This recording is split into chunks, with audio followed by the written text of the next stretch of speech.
And my second dream, I was driving with my mum, and we were leaving our estate. All of a sudden, a large black panther padded right past us. And I've always had a passing interest in cryptozoology and things like that, and big black cat sightings and so on and so forth. So I would get my mum to pull over. She got out of the car and wandered slightly away, and I opened my door to get out, and the panther leapt in the car with me. It seemed as though it was going to attack me and probably give me a mauling. But then I began to sing the new you to it, and it had a placating effect, and it lost all of its aggression, and then that was the end of the dream. Okay, so it's very simple. Again, you opened yourself up to something, and because the car is a vehicle, you know, it can be your physical, emotional, mental vehicle, you see. And so your mom, you were driving the car, or your mom? No, I can't. I think my mum was driving the car. Yeah, I'm pretty sure. Yes. Okay, so your mom was driving the car, and you were in the car, and you opened the door? Yeah, we were driving, and we saw the big black panther sort of wandering by, and so I got my mother to pull over by the side of the road. Mm-hmm. Yeah, and then we stopped. Yeah. Okay, so mom is a particular attitude driving the car. So she represents something, and so, but you made the request, you see. So again, it's like the old saying, this is a little radical, curiosity killed the cat. Okay, so yes, we're all kind of curious about certain things and whatever, and we go there, and all of a sudden, sometimes we get ourselves in trouble. But there's always a way out. Yeah, there's always a way out. So you figured it out, and you had the new you. So that's one way to do it. Yeah, or you could have ran, but again, it's that's like a vehicle, and that's one of your bodies as an example, or you're using that as that vehicle or that idea, because a car is an idea also, and you just you let this influence in, but you handled it, so it was fine. So again, it's cool. Yeah. Yeah. Basically, it's the premise of the new presentation is obviously working on your awareness and the destruction of the all-natural environment and demise of the all-natural environment. And I just wanted to ask Duane, does that pertain to the whole of creation, the all-natural environment, or is it just a physical level, a physical astral? No. It would be that if I were to just use the term nature, okay, so that really refers to the environment on the Earth, what we refer to as nature, because you look at the moon or Mars, there's no nature there, so that refers to the Earth. But adding the all natural environment, no, that goes all the way into the is, and you might say it's a subliminal, it's a marketing ploy, okay, that we use. That's a benefit, but it entails everything. Yes. Does the effects from creation, does they go with it as well? Does they go make it all the way to the all is? The negative, the demise and that? No. Creation is, you might say, contained. This is where, when you look at the levels, and there's 5 basic levels, but there's more, because again, it just goes on and on. But it's contained, and this is the deep dark border. By the border, yeah. Yeah, it's contained. So just like where you are in the UK and England and the different countries, etc., they have borders, don't they? They're contained. And people sneak across the border, but you can't sneak across the dark border, because again, you just can't get in, etc., because of how the individual is, their consciousness or their awareness, etc. And besides, the real guides and others are there. So yeah, but creation is contained. It is a bubble. It's just a big bubble. Okay, brilliant. I just wanted to basically about the world with the world's on our world, the world on the undersea world. And I was reading in the book, and it sounds fantastic. How the coral, how to communicate with the coral, and you make it, all through thought and impressions and perceptions, how it all works together. Fantastic. And basically, I ain't got no experience to share this week. Just a couple of questions, and just basically to tell you about. Well, I had that experience last week when my dad went to hospital. He was very poorly, very, very poorly. And I had that experience, and we spoke on the Sunday night. And basically on the Monday, he got pneumonia. I got a call again. He got to get the call, get down to the hospital. He's likely he's got a couple of hours left. So I was down there again anyway, and it's been near a week, but he's fought it and he's beat it, and he's off all meds now. Basically, it's just on his oxygen. So I just wanted to add that as well. Yeah, thank you very much, Duane. It's awesome. It's brilliant. And I'll pass you back to Peter and Gwen. Thank you very much. Thanks, Kevin. Thank you, Pearce. Yeah, it's good to see you. Thank you, sir. Thank you, Pearce. Hello again, Peter here. Just a couple of dreams, really, but before talk about them, just something I wanted to correct what I said last week. I made a slip of the tongue when I said when talking about Parsifal. I said that Kundry was destroyed along with the castle and the magic garden. Well, of course, it should have been Klingsor. Just thought I'd put that straight. Anyway, moving on to the dreams. Couple of dreams I've had over the last week. One a fairly short one, which is the most usual sort that I seem to have. First of all, I seem to be standing in this big queue of people. I don't know what the queue was for or what we were waiting for. There's a massive, great queue of people stretching as far as you can see in both directions. And I suddenly aware this woman at the side of me. I don't know who she was, but she seemed to be very small in stature because I found myself looking down to talk to her. And she said something to the effect of, "You haven't read my letter." And I thought, what's she on about? And then she reached her hand into my coat pocket and pulled out the letter, or rather a folded up piece of paper. There was no envelope or anything. And so I opened it to read it, and that was the end of it. I'm just wondering if that was some sort of indication that I've either missed a message of some sort or I'm about to get one. Well, that's interesting, isn't it? And so what, do you have a little description of this lady? Not really. I say she seemed very short, and I think she might have been blonde. That's about all I can say, really. I wasn't paying a great deal of attention, Well, it can be, but the way I see it is that, okay, so she's referring to this note, okay, so when people slip notes around, it's usually kind of in secret, isn't it? Like in school, you wrote notes and kind of slipped them around, right? So the teacher wouldn't see you. So all of a sudden, she reaches into your pocket, right? It was in my coat pocket, luckily. Yeah, she reaches into your coat pocket. Well, she's saying that, oh, here's the note in your coat pocket, but realistically, that's a magician's trick, isn't it? To where she already has the note in her hand, and she pulls it out of the pocket. Looks like she went in there to get it, but she already had it and gives it to you.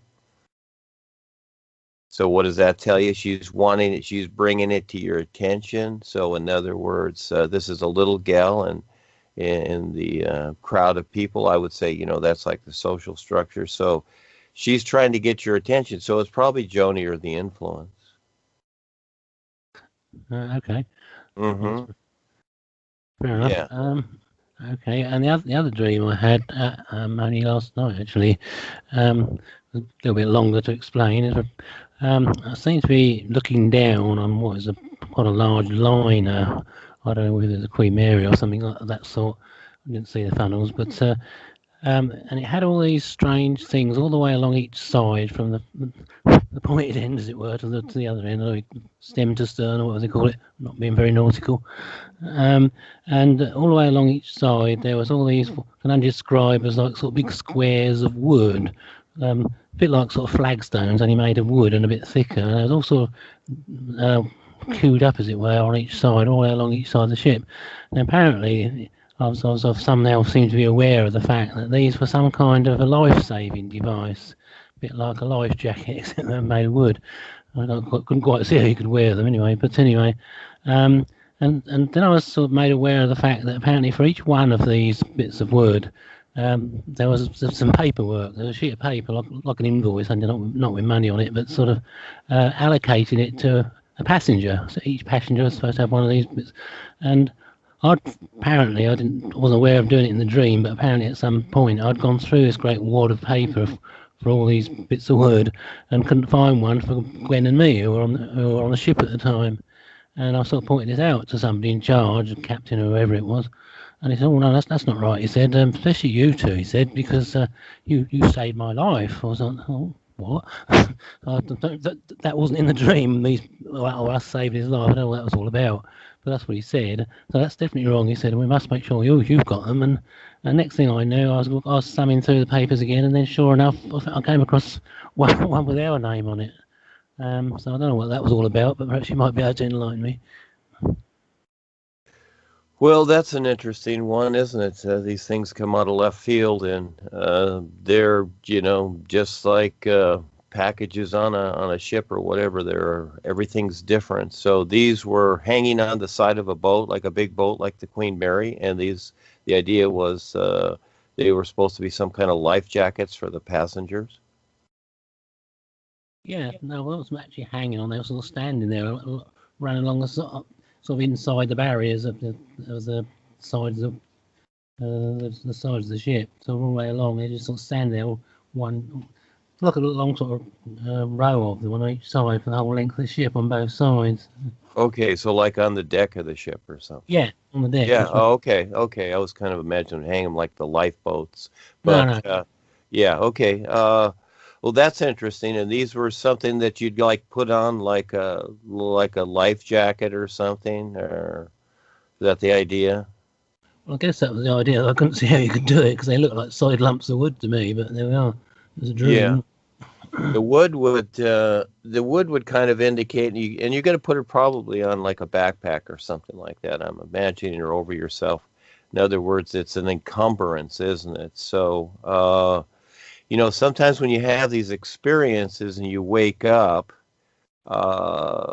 it is interesting in a way. In other words, look at the world here. Okay, let's use the world as an example, and you're under you're with the political system there, which we all are. The political controllers, and they make laws and ordinances. This is where the paperwork comes in. Okay. And you fill out forms and your name's here or whatever. And so, as they make laws, and all the laws are restrictions, of course, but they make them sound good, don't they? In other words, they're looking at these things that are encumbering, and they're telling everybody, well, this is, this will save your life or whatever. So I see it as a kind of a load of karma in its own kind of way. And, again, unconsciously, just like here, people will look to the government, the authorities, and there might be some kind of handout or some kind of deal going on, and everybody wants theirs, but they really don't see what it is. It could be free food, as an example, but and most people will jump in line, and it's like, oh, I want the free food, etc., but they don't realize it's GMO food. You see, and it's not good for you, etc. So, and we've even seen movies along these lines. So, what I'm seeing with that is that it can be something along those lines, okay? Because I see on the real side for me, the boys will do it sometimes. They'll drop loads of lumber. It's for building also. Okay, the lumber's also for building. But it's also, they'll bring cut off ends and stuff, a bunch of them, and throw them on the lawn or my driveway or something.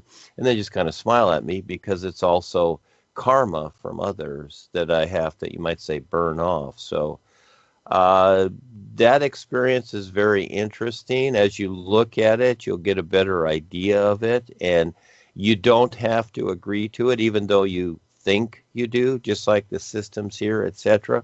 Most people think they have to agree. Well, you're in the system, you're there, So I would say, like, you're on the ship, and the captain himself, well, you saved my life or whatever. Well, that sounds good, but seems like in the experience, uh, you're not aware of that. So again, is somebody telling you a story? You see? So you kind of look at it. You're in the mystery movies now, with these experiences and the real side. You're in the mystery, and I get this stuff too. They play these little games with me too, constantly. Yeah, and so, but you're the decider. So there's many viewpoints on that, but kind of along those lines. And it also, does it make sense what you're seeing? Does that make sense? So, again, it's part of your wake up. It's part of something that they've set up for you to go through also. And so it's how you see it and you become aware of it. So as we go through these things, we constantly go through these funny things. We start to see, oh, this is this and this is this, and etc. We start to recognize these little deceptive acts as opposed to something that's a benefit. And so this is where we initiate ourselves eventually, to where you start to do something like what we're doing with the Worldwide Educators. We start to initiate something instead of just kind of being with the social behavior and just being the effect of things. So unless the individual is initiating something for the most part, like this in conjunction with the real universes and the all is, well, they're basically the effect. So again, that can go many ways, young man. So you kind of get a little hint there, but that's part of your adventure too, to try and make sense of that. Maybe it'll take a while or a year or whatever, but it's something, isn't it? Right. Okay. Thanks. Just about to sign off now, but just one last thing I just wanted to mention. You'll be glad to know that Gwen sent off that book that you recommended on Amazon about Wagner. So I'm looking forward to reading that. I'm between books at the moment, so I've just finished your number 6 and I'm waiting for Kevin to read number 7. So I want something to read, so that'll be something going to be of very great interest. So thanks very much, and speak to you again next week, and I'll pass you over to Gwen. Yeah, that's hello, Miss Gwen. Yeah, that book's fun. You'll have fun with that. Yeah, I've seen it on there, so it's still there. So, yes, go ahead. Okay, it's my turn. Hello, Duane. Hello, everybody. Again, I've only got little questions, but there's something that I'm interested in.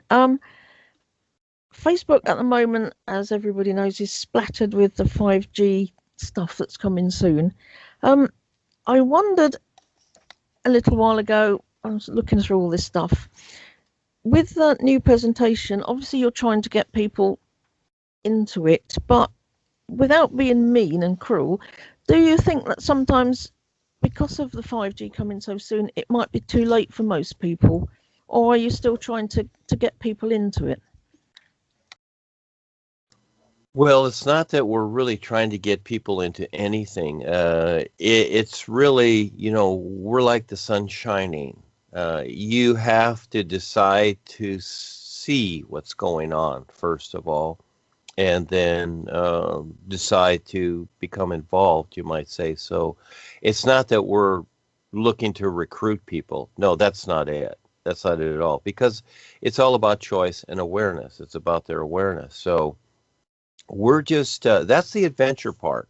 In other words, life is what it is. This is amazing how it is. And we've been brought up certain ways with the religious, the God idea and whatever, and Savior and salvation and all these things. These are cute stories, but that really is not what life is. And then you have the love aspect, which is a big one, which is mainly the emotions and sensations. It's not real love. It's the personal love, which is fine. You add that to whatever you're doing. But no, we're not trying to recruit anybody. Or again, it's a presentation. That's why I called it that.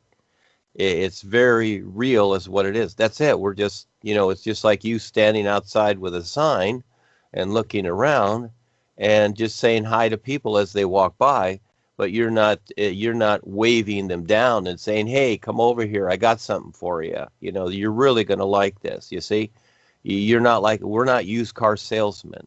All right. That's not what we are. we're just presenting it. We're just present, and we're presenting it because this is how life is. This is how the boys are too. And so, at some point, what the boys do too is they look for those individuals that want to step up also. But again, it's a step at a time. First, like yourself, look at what you're doing. You're looking at this, you're investigating it, you're reading about it. And it's like the owner's manual of your car. Eventually, you get into the car and you start it and you drive it. So they're giving you the opportunity to step up and do something more so than just, what you want for your personal self. Because if you want to see the bigger part of life, you have to step up and you have to get on with the adventure to see the bigger part of life, and then they start to show you, etc. But yeah, we're just here presenting it, young lady, and with what's happening in the world, again, everything that happens outside of yourself, you make a choice every day, and everything that happens outside of yourself, well, those are people making choices. You cannot control that. So we're trying to warn the world in every which way to look to their real awareness and wake up from this. Otherwise, they're going to be trapped in it, which they already are, and they will unconsciously continue on into future lifetimes. And these lifetimes go very fast. Right now we're sitting here, it seems like a moment, but look at all the Saturdays we've already done, and look at all the years that have passed by, and in your life, all of a sudden you're at a certain age, and it's like, wow, they're gone.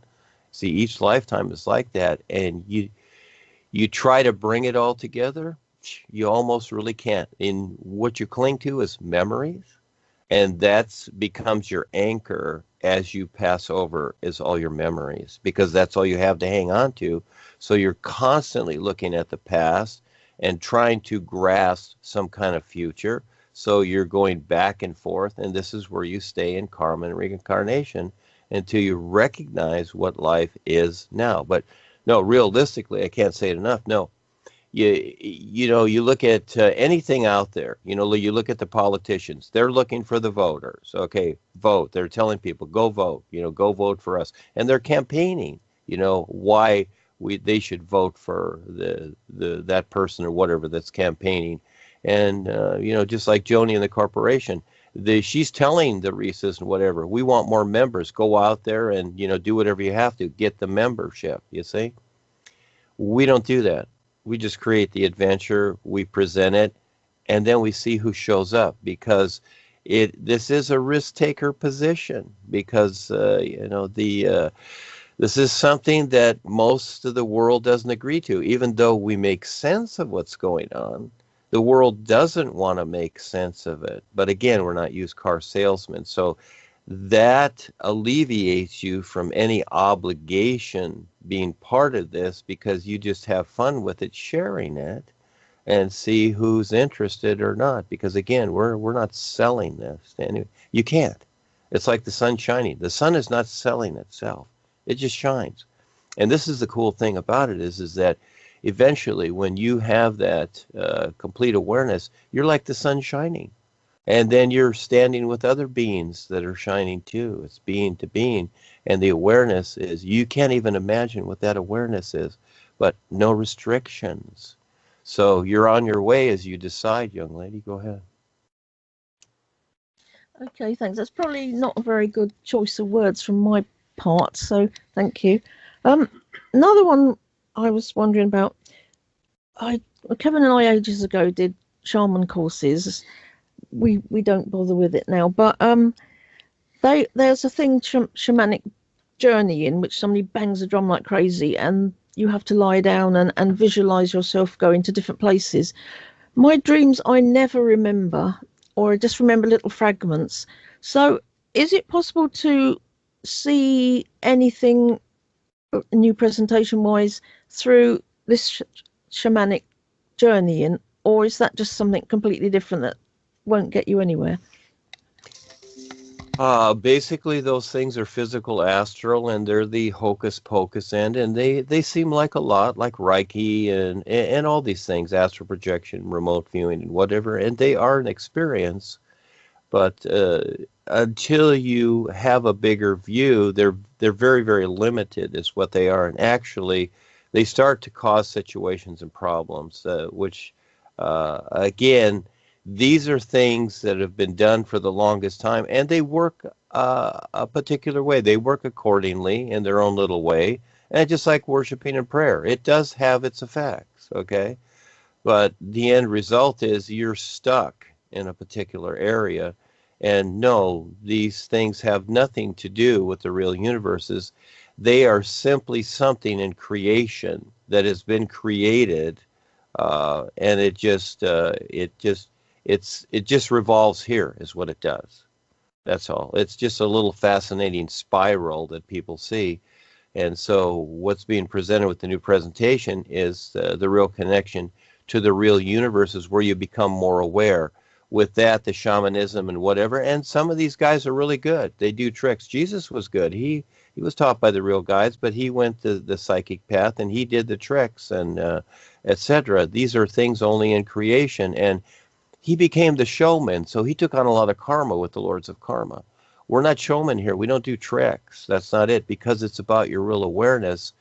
And once you have that awareness in the real universes and you stand there, you don't need tricks. You see, the tricks keep you here, etc. It's all about awareness. So there's so much stuff out there, and the healers and all that. Realistically, in a way it is so, but for the most part, one person cannot heal another. You know, each one of us is on our own journey. It would appear so, and yes, sometimes you got to go to the doctor, and you got to take this or that, and etc. And you know, get a little operation or pills or whatever. And you know, some people can do a little hocus pocus, but as you look down the line, I've seen these people before, they start to take on the karma. In other words, they're taking on your karma. That's like somebody coming up to you. You pay rent every month, or you have a mortgage, and that's someone coming up to you and paying your rent or your mortgage. All of a sudden, they take on the debt. Yeah, the debt goes somewhere. And so things here, because we're so limited in our awareness, but we need this experience to start from. We really don't see all of this. And so this is where you can have fun testing these. So just just do a New Year session and put it to the real side, and you will be shown, okay, what's going on with those things. I remember one gal that I knew was a Reiki master, and she's really good too, very aware with the boys. Well, she, at some point prior to coming into this, she saw on the real side what the Reiki people and masters were doing. They, on the real side, they were stealing people's energy. They weren't bringing it through. They were stealing it, and she saw that. And so then she stepped back, yeah, because it's not as it appears to be. So, yes, Miss Gwen, you can test it out and see what happens. And so, but it's your journey, yes.